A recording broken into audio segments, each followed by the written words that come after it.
नमस्कार, बड़ी खबर में आपका स्वागत है। मैं हूं आपके साथ राजीव। आज बड़ी खबर में हम बात करेंगे सबसे पहले सहारनपुर की, जहां पर एक पुलिस के अधिकारी ने, पुलिस के कर्मचारी ने अपनी आत्महत्या कर ली। साथ ही साथ हम बात करेंगे इटावा की, जहां पर एक अस्पताल में छापेमारी की गई, और हम बात करेंगे आप ज्ञानवापी मामले की, जिसमें कोर्ट की क्या कार्रवाई हो उस पर चर्चा करेंगे। सबसे पहले बात करेंगे सहारनपुर की, जहां पर एसएसपी के आवास पर तैनात एक कांस्टेबल ने मेरठ के वहसुमा निवासी अमित कुमार ने अपनी ही सरकारी राइफल से गोली मारकर अपनी जान दे दी। 2 साल पहले उसकी शादी शिल्पी के संग हुई थी। मानसिक तनाव में सुसाइड की बात सामने आई है। थाना सदर बाजार क्षेत्र के हसनपुर में ये कांस्टेबल रहता था।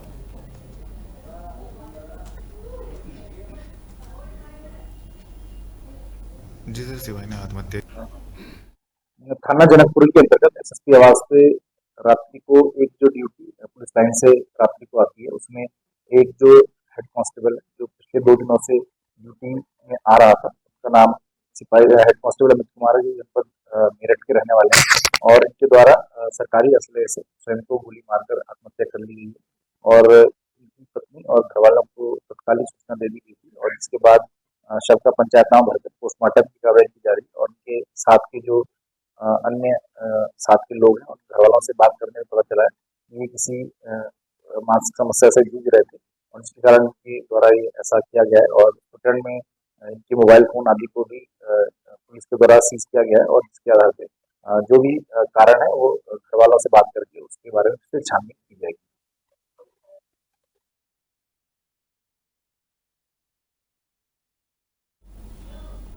तो आपको बता दें, एसएसपी सहारनपुर के आवास पर तैनात था कांस्टेबल, और इसने अपनी ही सर्विस राइफल से गोली मारकर खुद को खत्म कर दिया, खुदकुशी कर ली।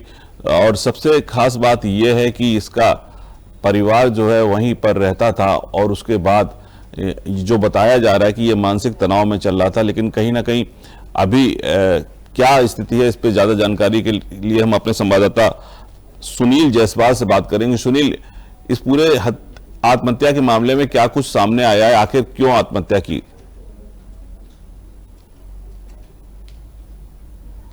उनके थाना जनकपुरी क्षेत्र के अंतर्गत, जहां सरकारी बंगले पर जो है अमित कुमार कांस्टेबल था, जहां पर उसने सरकारी राइफल से गोली मारकर आत्महत्या कर दी। लेकिन एसएसपी ने जानकारी, उनके परिवार से भी जानकारी तेज आ रही है कैसे क्यों ये मामला हुआ है। लेकिन मैं आपको बताऊंगा, राइफल गोली लगने के बाद पुलिस महकमे में हड़कंप मच गया। मृतक परिवार जो अमित कुमार था, उसको जो है पोस्टमार्टम के लिए भेज दिया गया है, और तत्काल जो है पुलिस लग चुकी है इस कार्य में। जी बिल्कुल।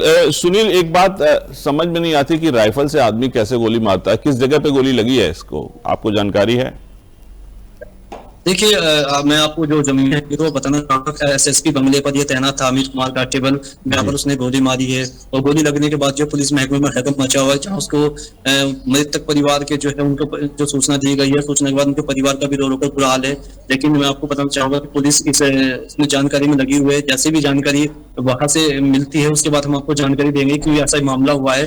क्योंकि जो बताया जा रहा है कि काफी समय से काफी तनाव में भी चल रहा था, जिसको लेकर ये उन्होंने गोली मारी है। लेकिन अभी पुलिस इस मामले में जो है कार्रवाई में लगी हुई है। नहीं सुनील, हम ये जानना चाहते हैं आपसे कि रिवॉल्वर से गोली खुद को मारना आसान होता है, राइफल से गोली मारना मुश्किल होता है। राइफल की जो नली होती है वो काफी लंबी होती है। ऐसे में या तो उसने अपनी गर्दन के आसपास या चेहरे के आसपास कहीं गोली मारी होगी, कैसे उसने खुद को गोली मारी? क्योंकि ट्रिगर दबाना राइफल का और खुद को गोली मारना आसान नहीं होता राइफल में। जी, मैं अब आपको बताना चाहूंगा, जिस तरह से राइफल से गोली मारी, लेकिन गोली लगने से जो काफी देर तक वो बताया जा रहा है कि उसके सांस चल रही थी, लेकिन जहां पर उसकी गोली लगने के बाद उसको अस्पताल ले जाते समय उसकी जो मौत हो गई है। लेकिन मौत के बाद से मैंने बता दिया कि पुलिस महकमे में कहीं ना कहीं रकम बच गया, लेकिन पुलिस भी जो है इस मामले में मीडिया से दूरी बनाई हुई है। लेकिन एसएसपी साहब का कहना है कि हम जो है इनके परिवार वालों से पूछताछ करेंगे, और फिर इसके बाद जो जानकारी वहां से मिलेगी उसके बाद आपको जानकारी दी जाएगी। सुनील, इसका मतलब है पुलिस ने दूरी बना के रखी है मीडिया से, तो कहीं ना कहीं इस मामले को संदेह की नजर से देखा जाए, क्योंकि राइफल से खुद को गोली मारना बहुत आसान नहीं होता है, रिवॉल्वर से गोली मारना आसान होता है। जैसा हम लगातार आपसे बता रहे हैं, आपसे सवाल भी इसी को लेकर मैंने किया था कि आखिर खुद राइफल से कैसे गोली कोई मार सकता है।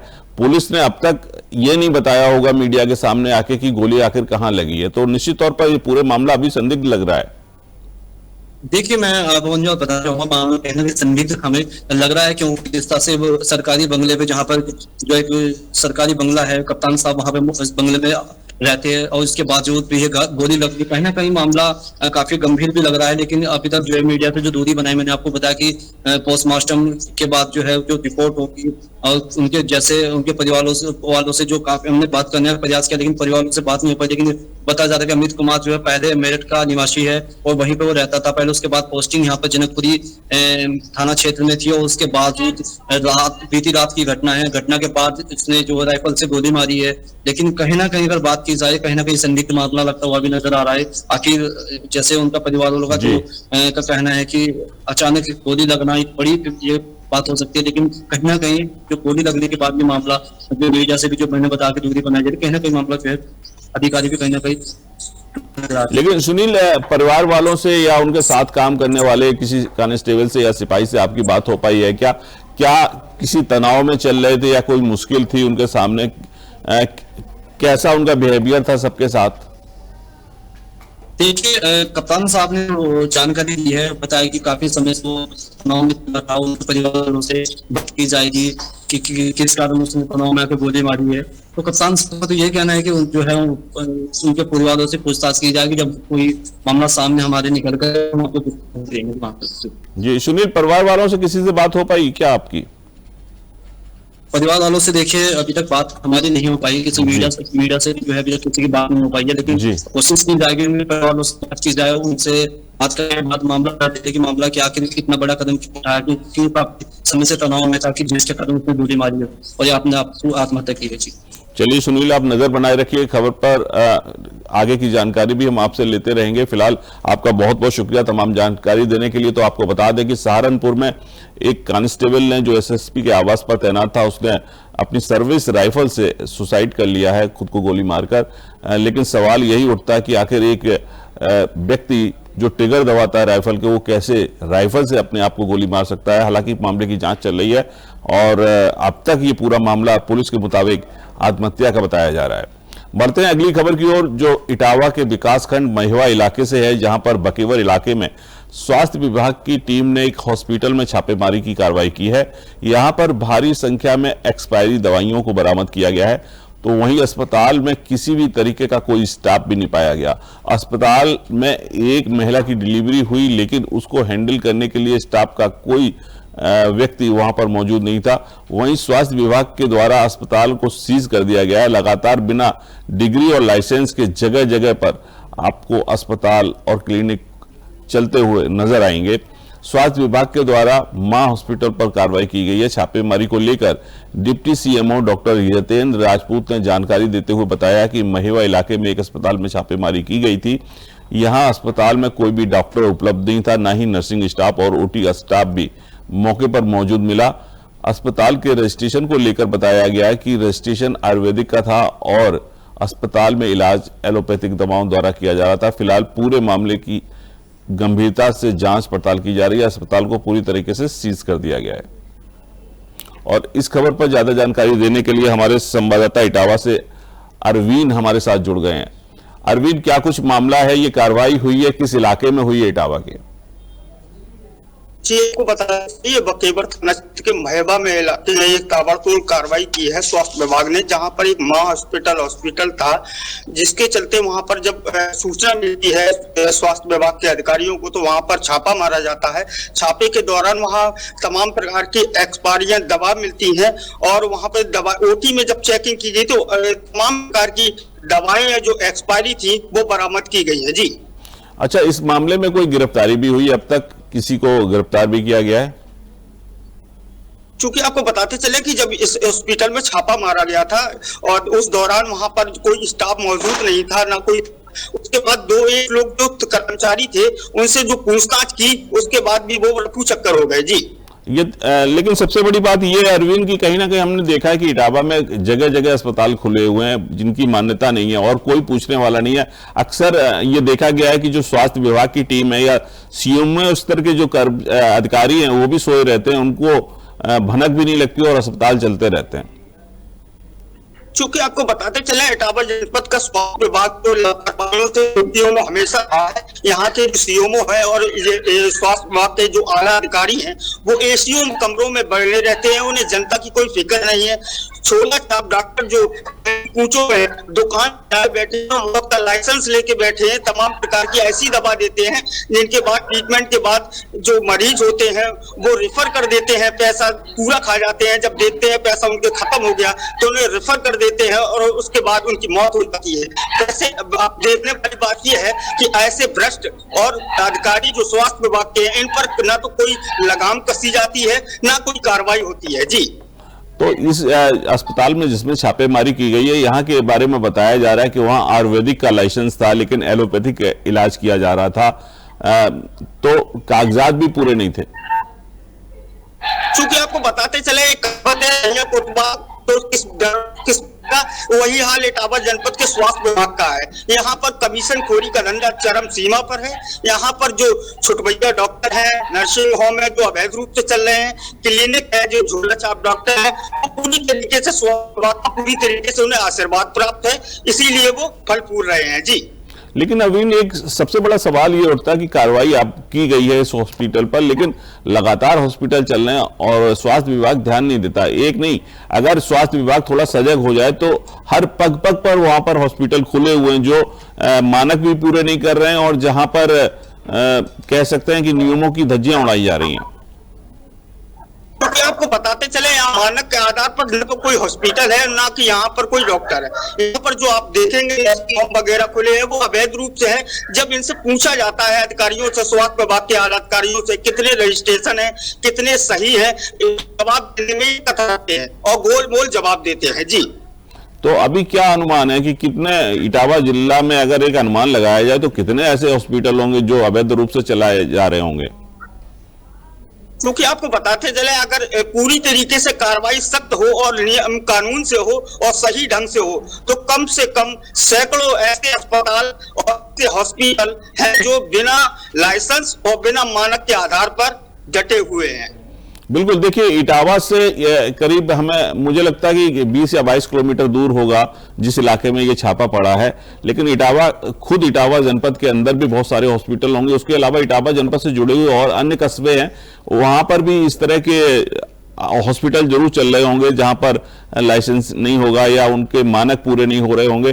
तो इसके बारे में कुछ अधिकारियों ने बताया कि उन पर कार्रवाई होगी। आगे क्या है कार्रवाई के लिए, लगातार वो कार्रवाई करेंगे या नहीं करेंगे, क्या कुछ कहा उन्होंने? जब इन लोगों से पूछा जाता है स्वास्थ्य विभाग के आला अधिकारियों से तो ये गोल मोल जवाब देते हैं और फिर कहते हैं चेकिंग करेंगे। ना तो चेकिंग होती है और ना ही ये खुद जाते हैं, केवल अपने आराम के लिए एसी कमरों में कैद बैठे हैं और उन्हें कोई जनता जनार्दन की कोई फिक्र चिंता नहीं है। जबकि स्वास्थ्य मंत्री ब्रजेश पाठक जो कि डिप्टी सीएम भी हैं, उनका खास आदेश है और निर्देश है कि पूरी तरीके से जनता जनार्दन को स्वास्थ्य विभाग की हर सुविधा मुहिम हो। मगर यहाँ पर जो बैठे हैं अधिकारी ना तो वो राउंड पर जाते हैं ना निकल कर देखते हैं कि जनता जनार्दन कैसे परेशान है और उनके साथ ये डॉक्टर कैसे खिलवाड़ कर रहे हैं। अब रही बात बता दें और क्लिनिकों की, तो इटावा जनपद में सैकड़ों अस्पताल और क्लिनिक और हॉस्पिटल ऐसे हैं जो अवैध रूप से चल रहे हैं, इन पर कोई कार्रवाई करने वाला नहीं है। क्यों? क्योंकि इनका कमीशन खुद आला अधिकारियों तक पहुंचता है स्वास्थ्य विभाग के। जी लेकिन दायरे में तो वो हॉस्पिटल भी आ जाते हैं जो दो अलग से चल रहे हैं, चाहे वो आयुर्वेदिक के हों या होम्योपैथिक के हों। और इटावा में कई जगह हमने ये देखा है कि वहां पर हड्डी विशेषज्ञ बने हुए हैं लोग जिनके पास डिग्रियां नहीं है, लेकिन वो हड्डी टूटने पर इलाज करते हैं, लोगों की हड्डियां जोड़ते हैं। क्योंकि आपको बताते चले ऐसे तमाम डॉक्टर हैं जिनके पास ना तो हुनर है ना कोई डिग्री, फिर भी अपनी दुकान सजाए बैठे हैं। मगर यहाँ का प्रशासन, हम आपको बार बार बता रहे हैं, यहाँ पर जो प्रशासन है स्वास्थ्य विभाग का वो पूरी तरीके से नींद में सोया है। जी चलिए अमनीश, अरविंद आप लगातार नजर बनाए रखिए इटावा के जो हॉस्पिटल्स हैं उन पर, हम आगे भी इस पे आपसे जानकारी लेते रहेंगे। फिलहाल आपका बहुत बहुत शुक्रिया तमाम जानकारी देने के लिए। तो आपको बता दें कि इटावा में एक हॉस्पिटल पर छापेमारी की गई जहां पर एक्सपायरी दवाएं मिली हैं और कोई भी स्टाफ हॉस्पिटल में नहीं मिला और ये हॉस्पिटल आयुर्वेदिक इलाज के नाम पर चलाया जा रहा था, लेकिन इसमें एलोपैथिक इलाज किया जा रहा था। बढ़ते हैं अगली खबर की ओर जो ज्ञानवापी मामले से जुड़ी है। एक महत्वपूर्ण घटनाक्रम में सुप्रीम कोर्ट ने शुक्रवार को ज्ञानवापी मस्जिद परिसर में कथित शिवलिंग का भारतीय पुरातत्व सर्वेक्षण से सर्वेक्षण कराने की मांग वाली याचिका पर मुस्लिम पक्ष को नोटिस जारी किया है। यह याचिका हिंदू पक्ष की ओर से कोर्ट में दाखिल की गई थी। इस पर सुनवाई के बाद सुप्रीम कोर्ट ने मुस्लिम पक्ष को नोटिस जारी कर 2 सप्ताह में जवाब मांगा है। न्यायमूर्ति सूर्यकांत और न्यायमूर्ति उज्जवल भुइयां की पीठ ज्ञानवापी मामले में बनारसी की निचली अदालत में चल रही सभी 15 मामलों को हाईकोर्ट में स्थानांतरित करने की हिंदू पक्ष की मांग पर सुनवाई कर रही थी। सुप्रीम कोर्ट के समक्ष मामला पेश करते हुए हिंदू पक्ष के वकील ने कहा कि कुछ याचिकाएं जिला जज और कुछ सिविल जज के समक्ष हैं। ऐसे में एक ही मामले पर अलग अलग कोर्ट में अलग अलग आदेश आ रहे हैं। इसलिए हमारी मांग है कि ज्ञानवापी से जुड़ी सभी याचिकाओं को एक साथ जोड़कर इलाहाबाद हाई कोर्ट में 3 जज की पीठ के समक्ष प्रस्तुत किया जाए।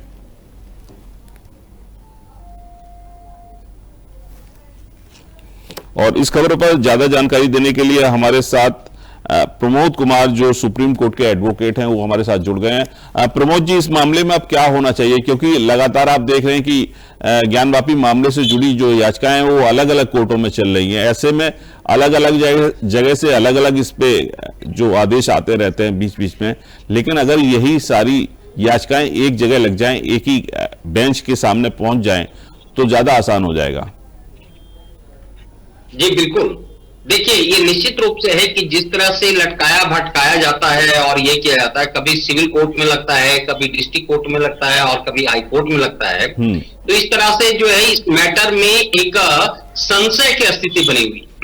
लोग हर बार जो है कोई ना कोई एक एप्लीकेशन लगाते हैं और वो फिर जो है वो चलते रहता है। तो मैं समझता हूं कि इसको परमानेंट सॉल्यूशन करने के लिए जितनी भी एप्लीकेशन है, जितनी भी केसेज है ज्ञानवापी से रिलेटेड, उसको एक कोर्ट में या तो हाई कोर्ट में ही, क्योंकि ये देखिए मैटर बहुत सेंसिटिव है, तो इसलिए निश्चित रूप से एक हाई कोर्ट में ये किसी बेंच में लगे कि जिसमें कानूनी रूप से उसमें निष्पक्ष फैसला हो।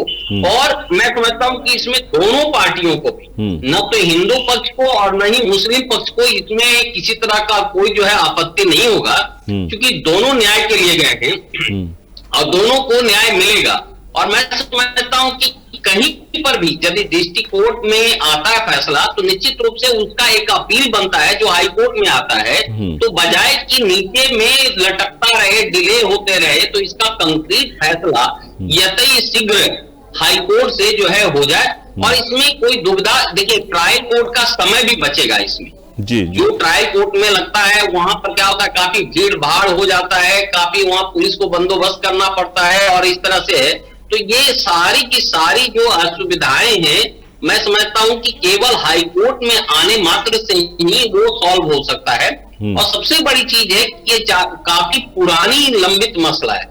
ये आप देखेंगे काफी सालों से पुराना है और जिस रफ्तार में चल रहा है और जितने आप कोई भी एप्लीकेशन लगाते हैं उसका फिर क्रॉस एप्लीकेशन और अपील जाता है, इसमें केवल जो है समय का दुरुपयोग होता है, पैसे का दुरुपयोग होता है। तो एक ही जगह यदि कंसोलिडेटेड वे में हो और वहीं से जो है वो बहुत ही फास्ट वे में भी होगा, पैसे की भी बचत हो जाएगा और इसमें किसी भी पार्टी को कोई संशय भी नहीं होगा। मैं समझता हूं कि ये उपयुक्त ये सोच है कि यदि कंक्रीट पे आना है, फैसला पे आना है, तो माननीय हाई कोर्ट की किसी भी बेंच में जो है माननीय सर्वोच्च न्यायालय उसको ट्रांसफर कर दें। और इसी के लिए आज नोटिस इशू हुआ है, क्योंकि वो भुइयां साहब, ऑनरेबल जस्टिस भुइयां साहब का भी जो है वो इसमें है कि ये इसको फास्ट ट्रैक में इस मैटर को लिया जाए और इसमें जल्दी से जल्दी निर्णय हो जाए। जी बिल्कुल। आप प्रमोद जी हमारे साथ बने रहिए। हमारे संवाददाता अवनीश भी हमारे साथ जुड़े हुए हैं। अवनीश, पूरे मामले पर जैसा कि प्रमोद जी ने बताया कि एक ही जगह पर अगर सुनवाई हो तो ज्यादा आसान होगा। आपका क्या जो बात हुई है, कई सारे एडवोकेट से भी बात हुई आपकी, आपका क्या मानना है इस पूरे मसले पर?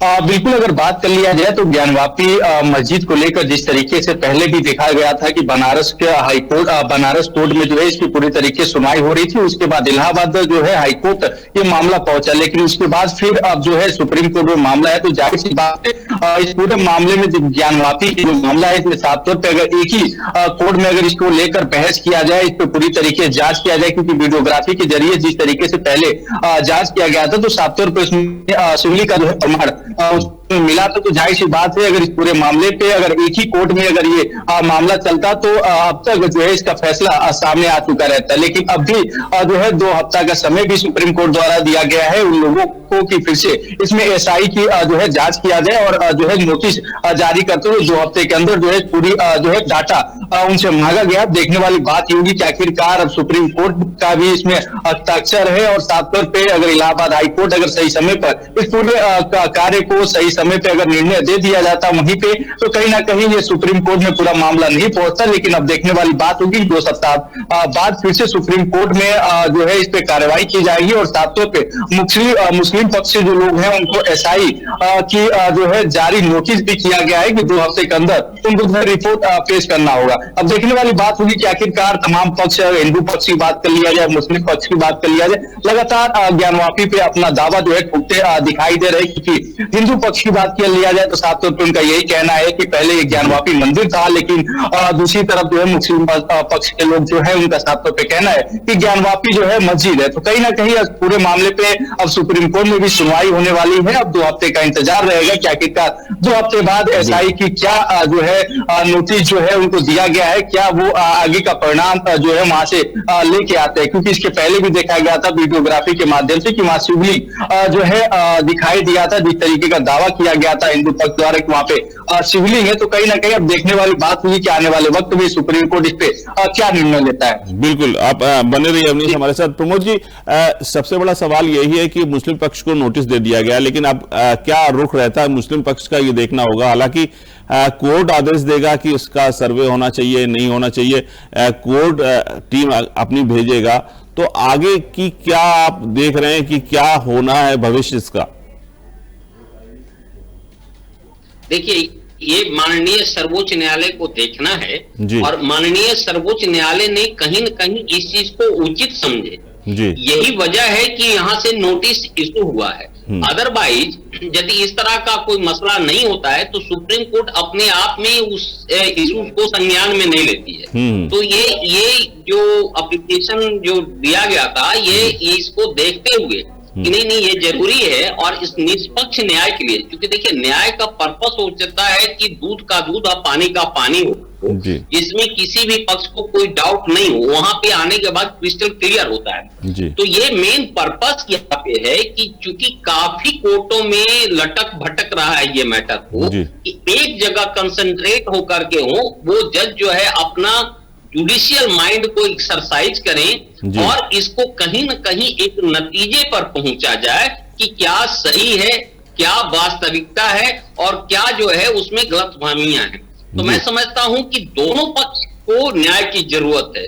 दोनों पक्ष को कहीं न कहीं जो असुविधाएं हो रही है, तो उस असुविधाओं को दूर करने के लिए ही माननीय सर्वोच्च न्यायालय में आया हुआ है और माननीय सर्वोच्च न्यायालय ने नोटिस इशू किया है कि आप किसी उच्च जो न्यायालय है इलाहाबाद हाई कोर्ट में किसी बेंच में इस मैटर को ट्रांसफर कर दिया जाए और जितने भी एप्लीकेशन है, चाहे वो सिविल कोर्ट में पेंडिंग पड़ा हुआ हो, डिस्ट्रिक्ट कोर्ट में हो, हाई कोर्ट में पड़ा हुआ है, सारे के सारे एक कंसोलिडेट हो, एक जगह हो जाए और वहीं पर हर मसले को वहां होगा। देखिए, वहां पर यदि हाई कोर्ट में होता है तो उसमें किसी पक्ष को यदि वो राजी नहीं होते हैं तो उसमें वो सुप्रीम कोर्ट आ सकते हैं।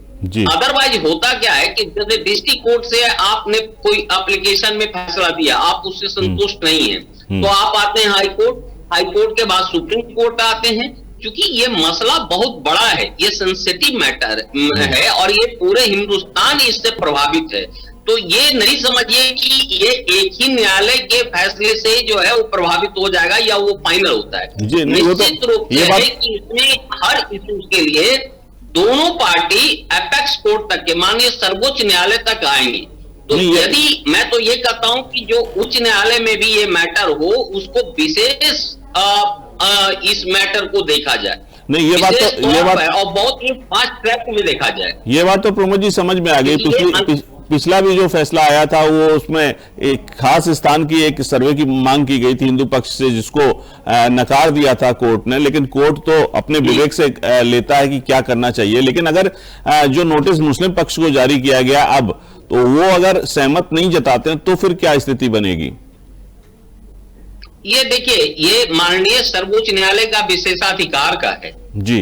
इनके मानने या ना मानने से कोई आर्बिट्रेशन में तो गए नहीं है, मीडिएशन में तो गए नहीं है जी। ये माननीय सर्वोच्च न्यायालय समझ रही है कि इससे जो एक असुविधाएं हो रही है या एक जो अंतर्द्वंद चल रहा है दोनों पक्षों के बीच में। आप देखिए ना, आए दिन इस इशू पे पूरे हिंदुस्तान में एक विषम स्थितियां बनी हुई रहती है। क्या मुस्लिम पक्ष ये करेगा जी, तो आज हिंदू पक्ष ये करेगा, यहाँ वहां हो। तो मैं समझता हूं कि यदि ये जो असुविधाएं बनी हुई है, जो असंशय की स्थिति जो बनी हुई है, तो उसको दूध का दूध पानी का पानी हो। अब ये कहां का है, या कोई भी कोर्ट कहती है, कहां कह रही है कि आप बिल्कुल जो है एक तरफा आप न्याय दीजिए। न्याय का मतलब होता है वहां पर पूरी तरह से लिटमस टेस्ट होता है। एक एक चीज को बारीकी से देखा जाता है, पूरे साक्ष्य के रूप में देखा जाता है, उससे तुलनात्मक अध्ययन किया जाता है और उसके बाद किया जाए। अभी जो इश्यूज है वो सिर्फ ये है कि आप फास्ट ट्रैक में ले चल करके इसको फास्ट वे में न्याय दिलाइए, ताकि ये जो असुविधाएं बनी हुई है। देखिए, आज तो चलिए पुलिस प्रशासन बंदोबस्त है, इसलिए नहीं तो वहां पर भी कोई भी असंशय की स्थिति आ सकती है, कोई भी जो है ऐसा दुर्घटना हो सकता है। तो मैं समझता हूं ये माननीय सर्वोच्च न्यायालय का कर्तव्य है कि इस तरह का जो भेगा बाउंड जो सिचुएशन बना हुआ है उसको क्लियर हो और उसको कहीं ना कहीं एक ठोस नतीजा पर कहीं ना कहीं उसका जो है वो बिल्कुल पर्दाफाश उसमें आनी चाहिए। देखिए, माननीय सर्वोच्च न्यायालय का जो आर्टिकल है 142 में डिस्क्रेशनरी पावर है कि माननीय सर्वोच्च न्यायालय अपने तरफ से भी कोई आदेश पारित कर सकते हैं। बिल्कुल। मैं समझता हूं कि ये यदि सुप्रीम कोर्ट ये समझ रही है कि एक दुविधा की स्थिति यदि पूरे हिंदुस्तान में पड़ रहा है दो संप्रदायों के बीच में, तो उस संप्रदाय को क्लियरिटी भी करने का जो है उत्तरदायित्व तो बनता है माननीय सर्वोच्च न्यायालय को। दोनों पक्षों को अपना भी विशेषाधिकार जो हमारे भारत के संविधान में प्रदत्त है उसका इस्तेमाल करते हुए, जिस तरह से आप देखिए बाबरी मस्जिद वाला में हुआ था, अयोध्या वाला जो इशू हुआ, आज देखिए कि उस इशू पर लोग शांत है ना। बिल्कुल हाँ, दोनों पक्षों को साथ लेके चलेंगे तो फिर कोई विवाद नहीं रहेगा, दोनों पक्षों को साथ लेके। जी बिल्कुल। तो उसी तरह से ये जो ज्ञान वापी में एक दुविधा और संशय की स्थिति जो बनी हुई है उसको क्लियर कट करने के लिए ही आया है। उसका पर्पस ही होता है कि सारे जगह जो इकट्ठे आप करवा लीजिए मैटर को, जो इधर उधर भटका हुआ है और हर एप्लीकेशन पे आप आ जाते हैं हाई कोर्ट और सुप्रीम कोर्ट जो है खामखा जो है कोर्ट का समय भी बर्बाद होता है। तो उससे कोर्ट का एक समय का उचित उपयोग होगा, प्लस पैसों का उपयोग होगा। प्रमोद जी, संशय की स्थिति। प्रमोद जी, एक चीज और जानना चाहेंगे, जैसे अलग अलग याचिकाएं लगाई गई अलग अलग कोर्ट में, तो कहीं ना कहीं कुछ याचिकाएं इसलिए भी लगाई गई इस मामले को लंबा खींचने के लिए शायद, क्योंकि उतना देर लगेगी ना जितनी ज्यादा याचिकाएं लगेंगी।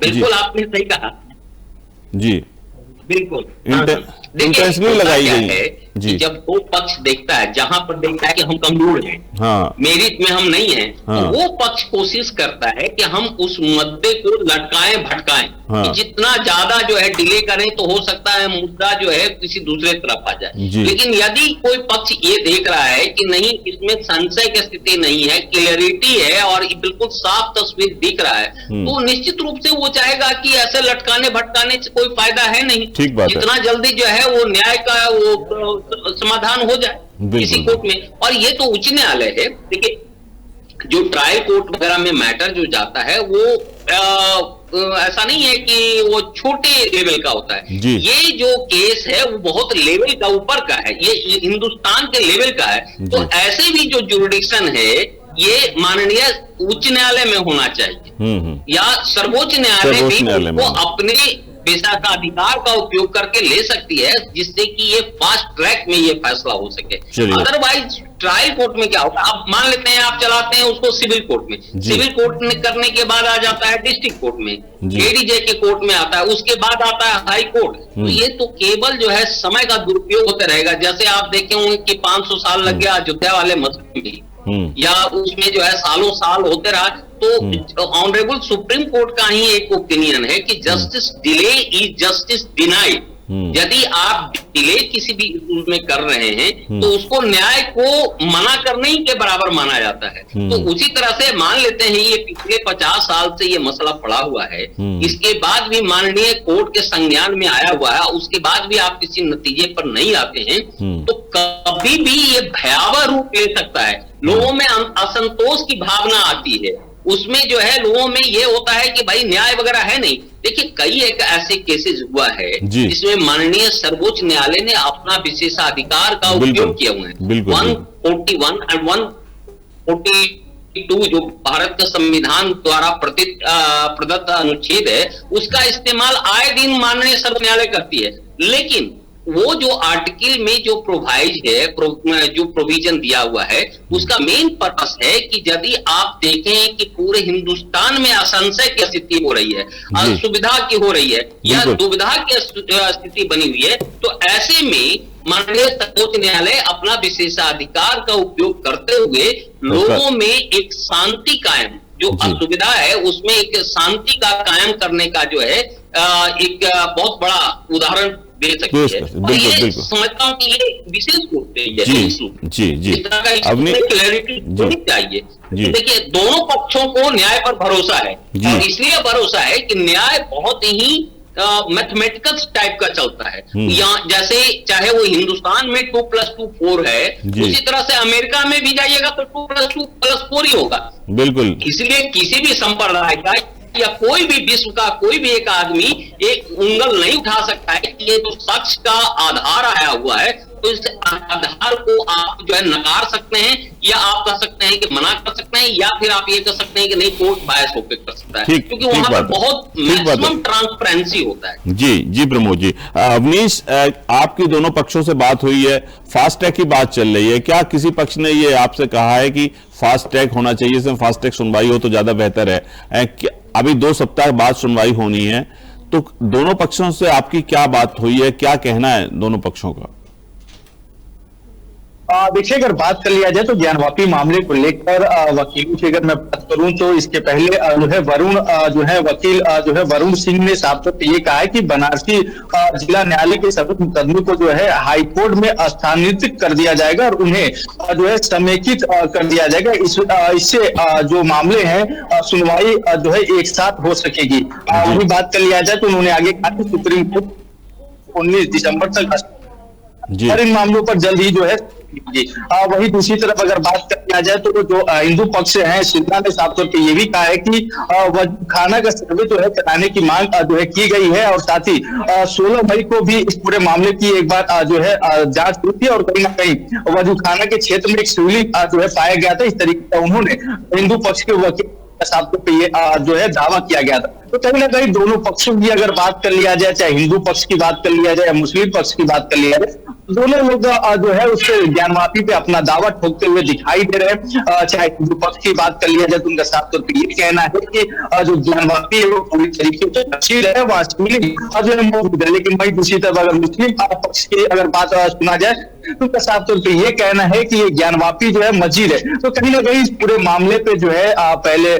बनारसी हाईकोर्ट का मामला बनारसी कोर्ट में चला, अब हाईकोर्ट में मामला चला, अब सुप्रीम कोर्ट में आया। तो कहीं ना कहीं साफ तौर पे अभी दोनों पक्ष इस पूरे मामले को जो है साफ तौर पे मंजूरी नहीं दे रहे हैं, और दोनों पक्ष जो है अपना दावा ठोकते हुए भी इस मामले पे दिखाई दे रहे हैं। तो जाहिर बात है, वकील साहब ने भी कहा कि जिस तरीके से समय अगर लगातार बढ़ता जाएगा तो इस मामले में जो है कहीं ना कहीं सालों का जो है समय ले सकता है, क्योंकि इसके पहले भी राम मंदिर में देखा गया था साफ तौर पर जिस तरीके से लगभग 500 साल से जब लग गए थे। तो कहीं ना कहीं ज्ञानवापी को लेकर जिस तरीके से लड़ाइयां साफ तौर पे देखा जा रहा है, चाहे हिंदू पक्ष की बात किया जाए, मुस्लिम पक्ष की बात कर लिया जाए, तो कहीं ना कहीं तमाम सर्वे इस पे किया जा रहा है। हिंदू पक्ष भी अपना दावा ठोक रही है कि वहाँ शिवलिंग है, लेकिन मुस्लिम जो है वो मस्जिद का दावा ठोकती हुई दिखाई दे रही है। तो जाहिर सी बात है इस पूरे मामले में ऐसे अगर मामला चलता रहा तो समय जाहिर सी बात है कि लगेगा इसमें। बिल्कुल बिल्कुल, बहुत बहुत शुक्रिया अवनीश आपका, और साथ साथ advocate supreme court Pramod Kumar ji आपका भी बहुत बहुत शुक्रिया। तमाम महत्वपूर्ण जानकारी आपने दी ज्ञानवापी मामले में। तो आपको बता दें कि शुक्रवार को ज्ञानवापी मस्जिद परिसर में कथित शिवलिंग का भारतीय पुरातत्व सर्वेक्षण से सर्वेक्षण करवाने की मांग पर याचिका पर मुस्लिम पक्ष को नोटिस जारी किया गया है, और फिलहाल अब ये सुनवाई जो है 2 सप्ताह के बाद होगी। दोनों पक्ष चाहते हैं कि निष्पक्ष सुनवाई हो और जल्दी से जल्दी इस मामले का फैसला हो। फिलहाल इस बड़ी खबर में इतना ही। आप बने रहिए हमारे साथ। नमस्कार।